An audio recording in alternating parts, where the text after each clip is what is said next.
صلاۃ و سلام علیک یا رسول اللہ صلی اللہ علیہ وآلہ وسلم۔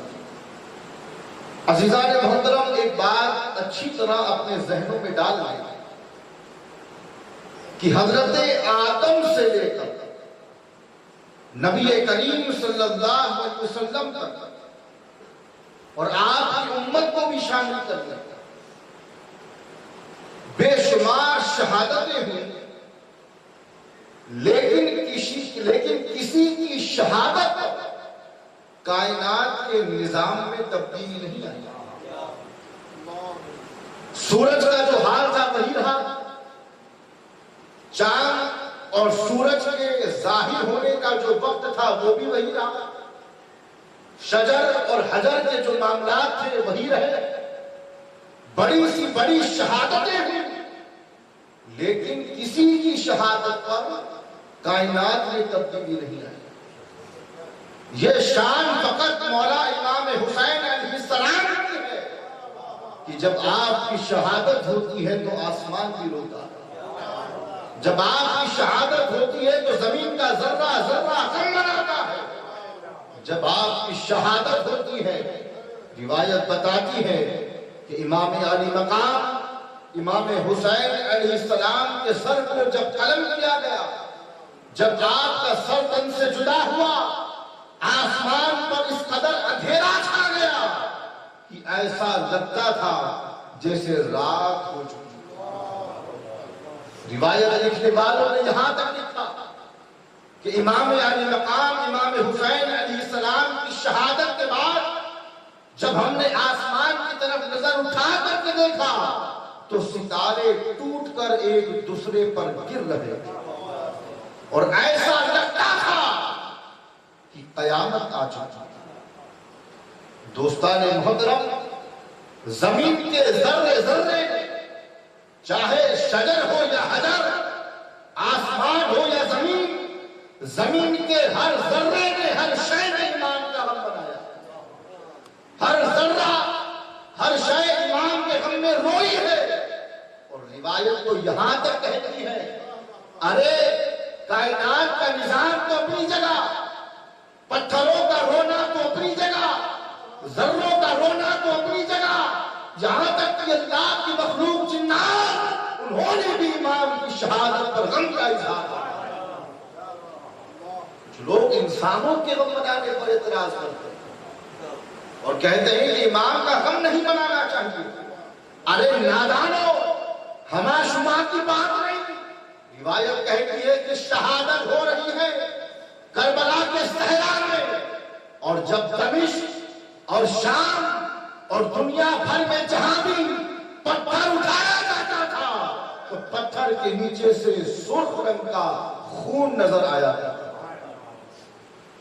روایت میں آپ کو بتاتا چلوں کہ معجم الکبیر میں آیا ہے کہ جب امام حسین علی مقام کی شہادت ہوئی تو دمشق سے جس پتھر کو بھی اٹھایا گیا اس پتھر کے نیچے سے خون نظر آیا۔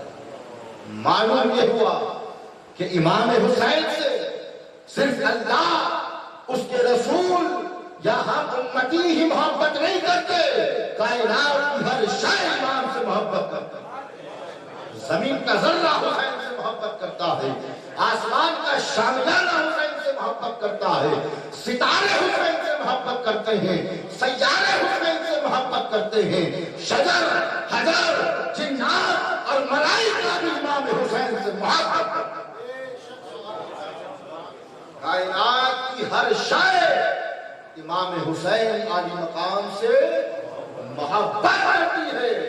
اور ایک روایت میں تو یہاں تک آتا ہے دوستان محترم کہ جب امام علی مقام امام حسین علیہ السلام کی جب شہادت ہوئی، غنیت الطالبین میں امام جعفر صادق علیہ السلام سے یہ روایت ہے کہ جس دن امام حسین علیہ السلام شہید ہوئے، آسمان سے 70,000 فرشتوں کا نزول ہوا، 70,000 ملائکہ آئے، اور آنے کے بعد امام جعفر صادق فرماتے ہیں کہ امام حسین علی مقام کو جس جگہ دفن کیا گیا وہاں اترے، اور اترنے کے بعد امام کی شہادت پر روتے رہے، رونا شروع کر روایت میں امام جعفر صادق فرماتے ہیں کہ یہی رونے کا سلسلہ قیامت تک جاری رہے گا۔ یعنی جو فرشتے امام کی شہادت کے بعد آسمان سے اترے، اللہ نے ڈیوٹی لگا دی کہ اے فرشتوں، تمہارا کام یہ ہے کہ تم امام کی محبت میں ان کی شہادت پر غم مناؤ اور قیامت تک رکھو۔ یہ غم کوئی معمولی غم نہیں تھا دوستان محترم۔ ایک اور بات میں عرض کرتا چلوں، یہ تو سارے معاملات میں نے بیان کیے کہ شہادت کے بعد کائنات کا کیا حال ہوا، ذرہ ذرہ امام کا غم کرنے لگا۔ لیکن دوستو یہ تصور بڑا مشکل ہے کہ جب امام عالی مقام جو اہل بیت اطہار کا سہارا تھے، جب ان کو شہید کر دیا گیا تو ان بیویوں پر کیا گزری ہوئی۔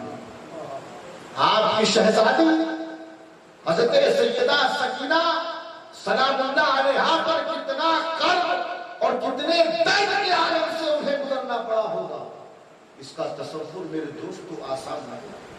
روایت کہتی ہے کہ جب امام علی مقام امام حسین کو شہید کر دیا گیا، زینب پاک اپنی نگاہوں سے یہ بھیانک منظر دیکھ رہی تھی۔ روایت کہتی ہے کہ جب شہید کر دیا گیا تو یزیدیوں نے، روایت میں نام آتا ہے عمرو بن سعد کا، اس نے اعلان کر دیا کہ اے لوگو، حسین تو شہید ہو گئے، اب تم جاؤ اور خاندان رسالت کے خیموں کو آگ لگاؤ۔ ان یزیدیوں نے، ان کلمہ پڑھنے والوں نے یہ بھی خیال نہ کیا کہ جب بدلہ ہم نے لے لیا کم سے کم خواتین پر تو رحم کر لیا جائے۔ نہیں، ان بدبختوں نے جب خیموں پر آگ لگانا شروع کیا، اللہ اکبر، تاریخ بتاتی ہے کہ خیمے کے اندر جو بچیاں تھیں چیخ و پکار کرنے لگتی ہیں، زور زور سے چلانے لگتی ہیں۔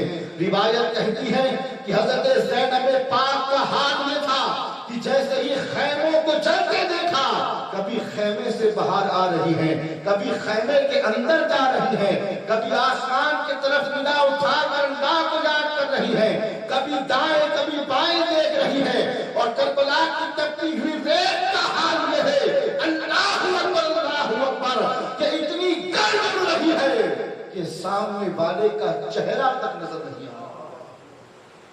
ظہر کا وقت ہے لیکن معلوم ہو رہا ہے جیسے شام ہو چکی، جیسے رات ہو چکی ہو۔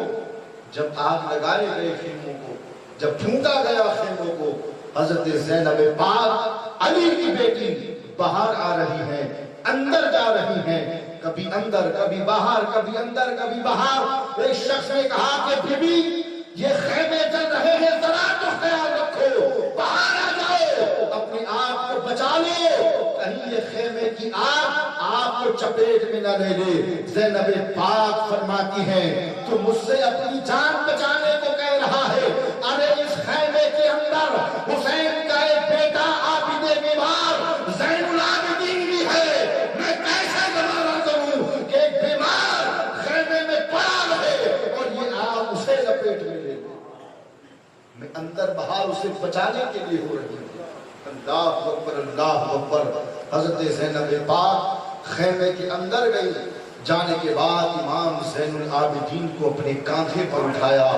راوی کہتا ہے کہ میں نے اپنی نگاہوں سے دیکھا، گئی تھی تو کاندھے پر کوئی نہ تھا، لیکن نکلی ہے تو عابد بیمار زین العابدین کو لے کر نکلی ہے۔ اور زین العابدین کی کیفیت یہ ہے دوستان محترم، اللہ اکبر، بیمار ہیں، کبھی بے ہوش ہو رہے ہیں، کبھی ہوش میں آ رہے ہیں۔ حضرت زینب پاک جب امام زین العابدین کو خیمے کے باہر لے کر کے آئی اور امام زین العابدین نے جب آنکھوں کو کھولا تو کیا دیکھتے ہیں؟ وہ حسین جسے مصطفیٰ کبھی چوما کرتے تھے، وہ حسین جسے مصطفیٰ کبھی سونگا کرتے تھے، وہ حسین جس کے لبھائے مبارکوں کو میرے آقا چوسا کرتے تھے۔ ان یزیدیوں نے میرے امام کے سر کو نیزے پر سوار کر دیا۔ اللہ اکبر اللہ اکبر۔ امام زین العابدین اس منظر کو دیکھ کر بے ہوش ہو گئے۔ حضرت زینب پاک نے دیکھا کہ امام کا سر نو کے نیزہ ہے، لیکن یزیدیوں کا کلیجہ دیکھو پتھر کا ہو چکا ہے۔ نو کے نیزہ امام کا سر ہے اور گھوڑے سے امام کی لاش مبارک کو روندا جا رہا ہے۔ امام کی لاش تپتے ہوئے صحرا پر پڑی ہے، یزیدی گھوڑے دوڑا رہے ہیں۔ زینب پاک تاب نہ لا سکی، جلال میں فرماتی ہے ابن سعد بدلہ لے کر بھی تیرے کلیجے کو ٹھنڈک نہ پہنچی، تو نے ہمیں لوٹ لیا، ہمیں برباد کر دیا، ہمارے گھر کے بڑوں کو، ہمارے گھر کے بچوں کو، ہمارے گھر کے معصوموں کو تم نے پیاسا شہید کر دیا، تم اب بھی باز نہیں آئے اور میرے بھائی حسین کی جسم پر گھوڑے دوڑا رہے ہو۔ اللہ اکبر، اللہ اکبر۔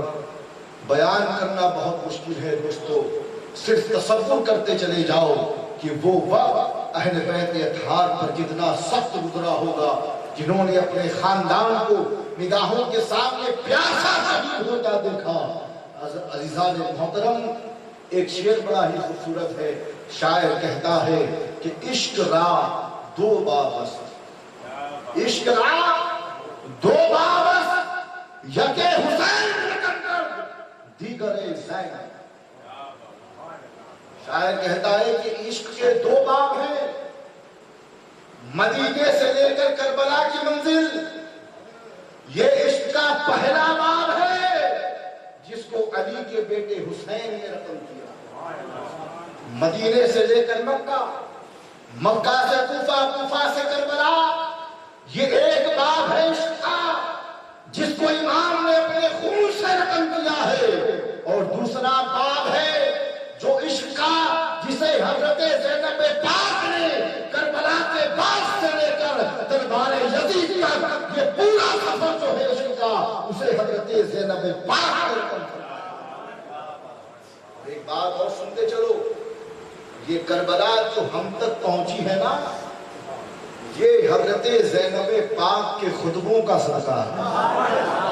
روایت کہتی ہے کہ جب بعد کربلا یزیدیوں نے جب پورے قافلے کو قید کر لیا اور شام کے بازار سے جب یہ قافلہ گزرنے لگا، سوشل میڈیا کا زمانہ نہیں تھا کہ لوگ فوٹو دیکھ کر پہچان لیتے، لوگوں نے دیکھا کہ نو کے نیزہ جو سر ہے وہ کہیں باغیوں کا تو نہیں ہے۔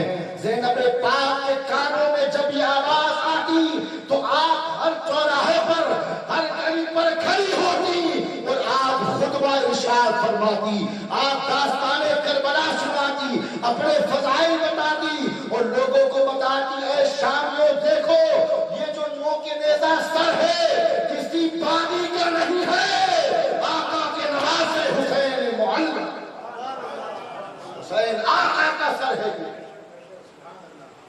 اور تاریخ میں مورخین نے یہاں تک لکھا ہے کہ کم و بیش حضرت زینب پاک نے 400 خطبے دیے ہیں، اور ان 400 خطبوں میں زینب پاک نے واقعہ کربلا کو بیان کیا، لوگوں کو بتایا ہے کہ تم جنہیں باغی کہہ رہے ہو، تم جنہیں باغی سمجھ رہے ہو، یہ باغی نہیں ہے، یہ خاندان رسالت کے پھول ہیں، یہ خاندان رسالت کے چشم و چراغ ہیں، گلشن زہرا کی مہکتی ہوئی کلیاں۔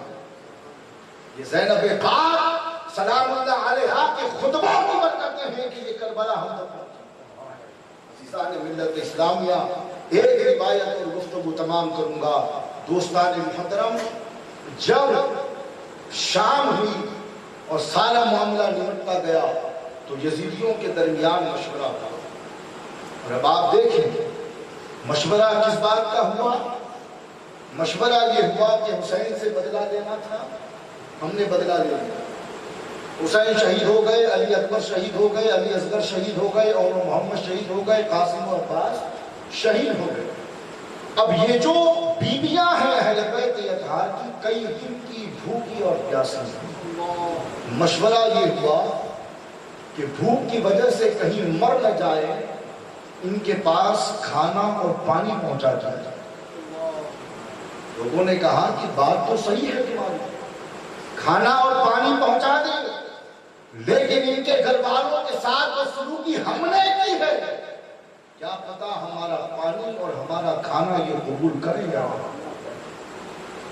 کسی نے مشورہ دے دیا کہ ہم میں سے اگر کوئی جائے گا تو قبول نہیں کریں گے، ایک کام کرو، ایک شخص جس نے آخری وقت میں امام کے قدموں پر اپنی جان دی، جسے حر کہا جاتا ہے۔ آپ نے ایک حدیث پاک کو سنی ہوگی نا، بارہا ہم بیان کرتے ہیں کہ آل نبی یعنی خاندان رسالت صلی اللہ علیہ وسلم سے محبت اور ان سے مودت۔ حدیث پاک کے الفاظ ہیں کہ حضور نبی کریم صلی اللہ علیہ وسلم فرماتے ہیں کہ جس نے میری اہل بیت سے ایک لمحہ محبت کی یا ایک دن محبت کی، اس کی ایک دن کی محبت یا ایک لمحے کی محبت 1000 مہینوں کی عبادت سے افضل ہے۔ دلیل میں آپ کو دیتا چاہوں کہ حر نے پریکٹیکل کر کے بتایا۔ حر نے کہا کہ حضور نے کہا تھا نا کہ میری آل کی محبت ایک دن کی محبت 1000 مہینوں کی عبادت سے افضل۔ اب کربلا آنے تک پانی روکنے والا حر، قافلے کو لے جا کر ٹارچر کرنے والا حر، امام کو دھمکیاں دینے والا حر، یزید کی بیعت پر اکسانے والا حر، آخری لمحے میں امام کے قدموں پر آ گیا۔ امام نے کہا کہ حر قبیلہ خاطر نہ ہو، نماز نہیں ہے تو کوئی بات نہیں، عبادت نہیں تو کوئی بات نہیں، آل نبی کی محبت تو ہے، جا جنت کی ضمانت دیتا ہوں۔ سینے سے لگایا میرے امام۔ اب تو سمجھ جاؤ کہ آل نبی کی محبت میں طاقت کتنی ہے، اور آل نبی کی محبت میں تاثیر کتنی ہے کہ اگر دل میں پیدا ہو جائے تو دل کی دنیا بدل جائے، آخرت بدل جائے، مشرق کے معاملات بدل جائے۔ یزیدیوں نے کہا کہ حر کی بیوی کو بلاؤ، بلایا گیا، اور بلانے کے بعد اس سے کہا کہ تم حر کی بیوی ہو۔ آخری وقت میں حر نے یزید کا ساتھ چھوڑ کر امام کا ساتھ دیا تھا اور وہ شہید ہو گئے تھے۔ ہم چاہتے ہیں کہ تم حسین کی بیویاں اور ان کی شہزادیاں اور ان کی بہن جو خیمے میں ہیں، جو قیدی ہیں، ان کے پاس کھانا لے جاؤ۔ ہم نہیں چاہتے کہ وہ بھوکے مر جائیں، بدلہ لینا تھا لے لیا، جنگ ہو گئی، سارے معاملات نمٹ گئے، کیونکہ ابھی ہمیں دربار یزید بھی انہیں لے جانا ہے، اور کئی دن کے بھوکے پیاسے ہیں، ایسا نہ ہو کہ لے جانے سے پہلے ہی یہ مر جائے۔ یہ طباخ ہے کھانے کا، یہ مشکیزہ ہے پانی کا، لے جاؤ اور ان کے سامنے کھانا پیش کر دو۔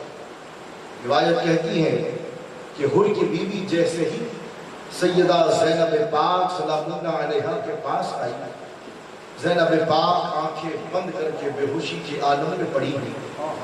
زینب پاک سلام اللہ علیہا، زینب پاک سلام اللہ علیہا بے ہوشی کے عالم میں، اور ان کی گود میں سر ہے بی بی سکینہ، وہ بھی بے ہوش پڑی ہوئی۔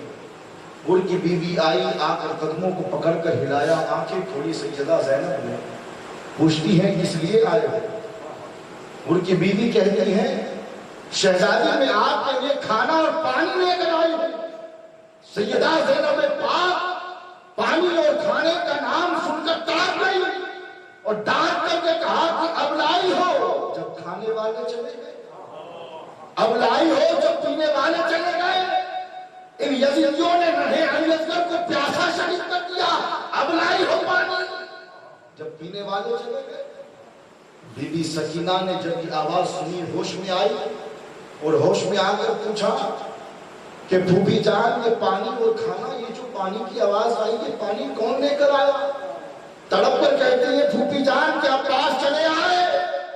زینب پاک نے کہا بیٹی اب پاس نہیں آئے، وہ فرات کے کنارے آرام کر رہے ہیں، یہ کھانا یزیدیوں کی طرف سے آیا ہے کہ ہم کھا لیں۔ زینب پاک فرماتی ہیں کہ بیٹی تم پہلے کھا لو۔ سکینہ سلام اللہ علیہا نے اٹھتی ہوئی نگاہ کھانے اور پانی پر ڈالی، اور اس کے بعد اپنی پھوپھی حضرت زینب پاک سے پوچھتی ہیں پھوپھی جان کیا آپ نے پانی پیا؟ کیا آپ نے کھانا کھایا؟ کہتی ہے بیٹا نہیں، تم چھوٹی ہو اور مصطفیٰ کریم نانا جان کی یہ تعلیم ہے کہ پہلے چھوٹوں کو کھلاؤ پھر کھاؤ، پہلے چھوٹوں کو پلاؤ پھر پیو۔ بیٹی تم سے چھوٹا فی الوقت کوئی نہیں ہے، میں چاہتی ہوں کہ پانی تم پہلے پیو، کھانا پہلے تم کھاؤ، اس کے بعد میں کھاؤں گی اور پیوں گی۔ بی بی سکینہ سلام اللہ علیہا نے جیسے ہی سنا، اوسان خطا تو نہیں کہوں گا لیکن ہوش و حواس میں نہ تھی، اٹھتی ہیں، پانی کا مشکلہ اٹھایا، مقبل کی طرف دوڑتی ہیں۔ حضرت زینب پاک نے پکارا، سکینہ کہاں دوڑی جا رہی ہو؟ سکینہ مڑ مڑ کے دیکھ رہی ہے اور آگے آگے دوڑتی چلی جا رہی ہے۔ زینب پاک پیچھے پیچھے، سکینہ آگے آگے پلٹ پلٹ کے دیکھتی ہے۔ کیا دیکھا کہ سکینہ اس مقتل میں پہنچی جہاں پر اہل بیت اطہار کی کٹی ہوئی لاشوں کو کاٹ کر کے اکٹھا کیا گیا۔ سکینہ گئی لاشوں کو ہٹانے لگی، زینب پاک طرف گئی، کہا بیٹا کیا کر رہی ہو؟ بیٹا یہ کیا کر رہی ہو؟ سکینہ فرماتی ہے